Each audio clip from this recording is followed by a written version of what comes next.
स्वागत है आपका। मैं विवेक बिंद्रा, मोटिवेशन स्पीकर और बिजनेस ट्रेनर। मेरे जेकर आइडिया सीरीज के पहले भी कई वीडियो दिखाए आपको, लाखों लोगों ने देखे, बहुत सारा है। आज का टॉपिक रेस्टोरेंट बिजनेस पे है। कमाल की बात करने वाला हूं। रेस्टोरेंट के अंदर आपको खाना परोसा जा रहा है या टेस्टी डिलीशियस जहर परोसा जा रहा है? स्वादिष्ट खाना या स्वादिष्ट जहर? मेरे क्लाइंट सुरेश अग्रवाल ये लीडरशिप फनल में आए थे, मेरे साथ उन्होंने अटेंड किया और कई पर्सनल बिजनेस कोचिंग सीरीज के सेशन भी उन्होंने अटेंड किए। इनसे मुझे आइडिया मिला कि मैं इस टॉपिक पे आपसे शेयर करूं। कई सारे रेस्टोरेंट, अभी देखिए जोमैटो, फूड पांडा, स्विगी, उबर ईट्स, इन्होंने 10,500 रेस्टोरेंट को अपने साथ डी लिस्ट किया। ये वो रेस्टोरेंट थे जिनके पास फूड सेफ्टी रेगुलेटर अप्रूवल्स थे ही नहीं, जिसके कारण अब देखिए कई रेस्टोरेंट ऐसे होते हैं जहां पे अंदर जो खाना बना रहा है वो अपना लगा हुआ कढ़ाई पे और कढ़ाई से धुआं निकल रहा है। अब क्योंकि आपके पास सिस्टम ऐसी कोई चिमनी नहीं है जिससे वेंटिलेशन हो सके, और चिमनी हुड वेंटिलेशन ना होने के कारण वो सारा धुआं रेस्टोरेंट में अंदर ही ऊपर किचन के अंदर सारी दीवार पर चिपक जाता है।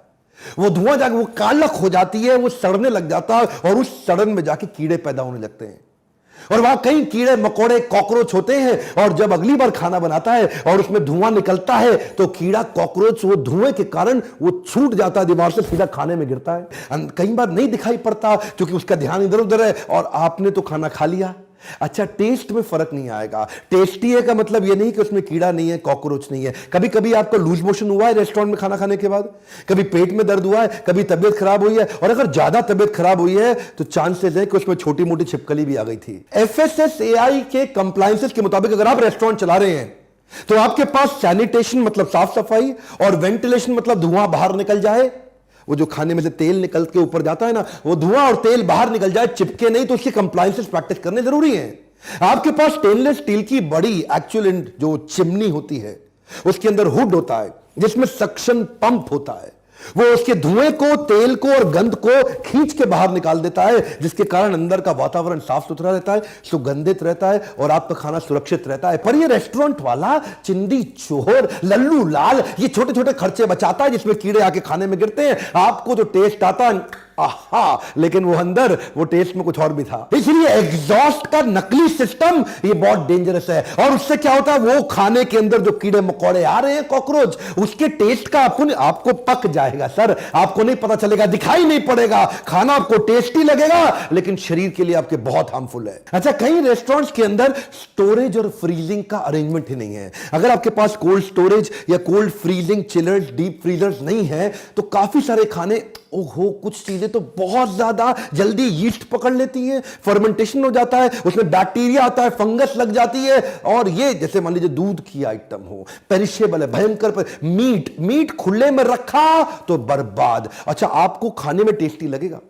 आपको थोड़ी पता चलेगा। सड़े हुए टमाटरों की चटनी बना के खिला देते हैं, क्यों? उनके पास फ्रीजर नहीं है। और जो चीज सड़ रही हो, जो चीज गंदी है, उसको जरूर फटाफट निकाल के आपको दे दे, क्योंकि एक्चुअली क्या है ना, मसाले और तेल का इतना तेज महक होती है, इतनी तेज गंध होती है कि उसके टेस्ट के चक्कर में सड़े हुए खाने का पता नहीं चलता और बाद में आपका पेट बताता है आपको। ये दूध, मीट, चटनी, जूस ज्यादा देर तक हवा में एक्सपोज होने के कारण इसमें micro organism, bacteria, yeast, mould अपने आप पैदा हो जाएगा। उसके कलर और फ्लेवर में फर्क आ जाएगा। ब्लास्ट चिलर, डीप फ्रीजर ना होने के कारण आप, लेकिन मसाले चटनी के चक्कर में आपको टेस्ट में पता नहीं चलता। अच्छा, ये मशीनें बहुत महंगी नहीं है, ये 65-70 हजार से मशीनें चालू हो जाती हैं। 1 लाख में तो अच्छे अच्छे फ्रीजर आने शुरू हो जाते हैं। मूनस्टार कंपनी, ये जो हमारे अग्रवाल जी की है, ये यही तो सारी मशीन्स बेचते हैं। लेकिन हमने क्या ऑब्जर्व किया, लल्लू लाल रेस्टोरेंट वाले को कोई मतलब नहीं कि आपको क्या मिल रहा है, उसको आपकी वो तो बस चटकारे वाला खाना दे दे,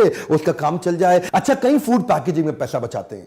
ये क्या है, फूड ग्रेड प्लास्टिक डिस्पोजेबल लाते हैं। FSSAI के नियम के मुताबिक फूड ग्रेड प्लास्टिक डिस्पोजेबल्स है। लेकिन ये लल्लू लाल क्या करेगा, ये उस जो ग्रेड का प्लास्टिक होना चाहिए वो लेने की जगह ये पन्नी में, प्लास्टिक की पन्नी के अंदर गरम सब्जी डालेगा, वो थर्माकोल की प्लेट के अंदर गरम गरम खाना डाल के खिलाएगा आपको। अब थर्माकोल की प्लेट देखने में सुंदर लगती है, बड़ी चमकीली लगती है, लेकिन वो पिघल जाता है, वो प्लास्टिक पिघलता है, वो थर्माकोल पिघलता है और वो जहर बन के खाने में जाता है। पेट में अल्सर होते हैं, कैंसर कारक, बड़ा भयंकर है, इससे बीमारियां बहुत फैलती हैं। अब ये क्या, 2, 4, 5 रुपए ज्यादा खर्च कर दे एक प्लेट पे और बढ़िया ले आए।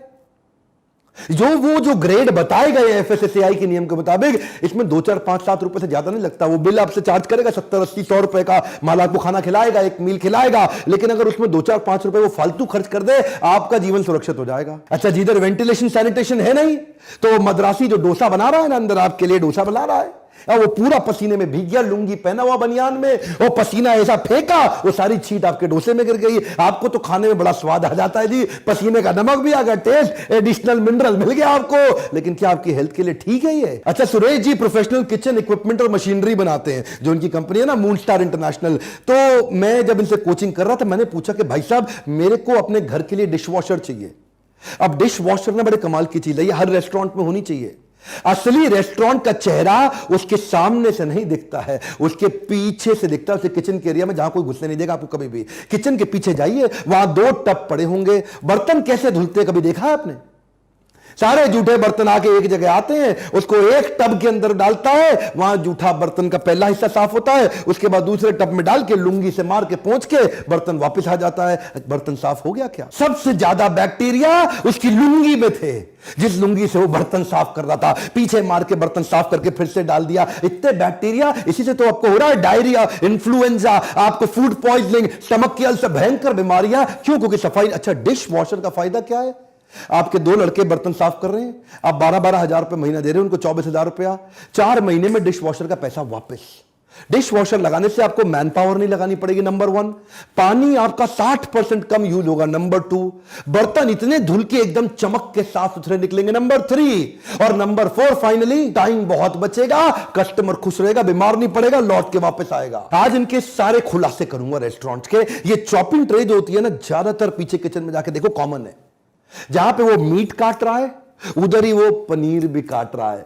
आप सोच रहे हैं कि आप शाही पनीर खा रहे हैं, आपको नहीं पता मीट का खून उस पनीर में लग चुका है, और वो जब शाही पनीर मिल जाता है तो आपको पता नहीं लगता। देखिए, आपने कभी वो लकड़ी की चॉपिंग ट्रे देखी है? वो लकड़ी की चॉपिंग ट्रे, उसमें कट पड़े होते हैं, वो कट पड़े हैं, यानी कि वो पतला पतला पतला पतला कट जो पड़ गए हैं, उसमें लकड़ी का रेशा गया कहां? वो जो लकड़ी कम हुई है उसमें कट कट के वो गई कहां? वो आपके खाने में गई है, आपको पता नहीं चलता। प्लास्टिक की चॉपिंग ट्रे, उसका प्लास्टिक गया कहां? वो प्लास्टिक आपके खाने में गया, आपको पता नहीं। चॉपिंग ट्रे हमेशा स्टेनलेस स्टील की होती है। एफएसएसएआई के ग्रेड, ये कंप्लायंसेस हैं, लेकिन लल्लू लाल रेस्टोरेंट वाला, उसको पैसे से मतलब है, उसको नहीं मतलब आपकी सेहत से। ये तो भावनाओं के साथ वेजिटेरियन की खिलवाड़ हो रहा है। अच्छा, मेरा लखनऊ का बाउंस बैक सीरीज का जो मोटिवेशनल सेमिनार था ना, जब मैं वहां गया, क्योंकि ये लखनऊ से हैं, तो मैं सुरेश जी से मिला, मैं इनके प्लांट में गया था। वहां डो नीडिंग मशीन मैंने देखी। डो नीडिंग मशीन मतलब आटा गूंदने की मशीन जो होती है, ये तो 15,000 रुपए से चालू हो जाती है। रेस्टोरेंट के लोग डो नीडिंग मशीन तक नहीं खरीदते। वो क्यों नहीं आपने कनॉट प्लेस का वो वीडियो पीछे वायरल हुआ था, हो सकता है आपने देखा हो, जिसमें एक आदमी पैर से आटा गूंदते हुए दिखाई दे रहा था आपको। ये पैरों से आटा गूंदना ये सबसे आसान है, इसीलिए सबसे ज्यादा विवादित है। हाथ से आटा कौन गूंदेगा भाई साहब?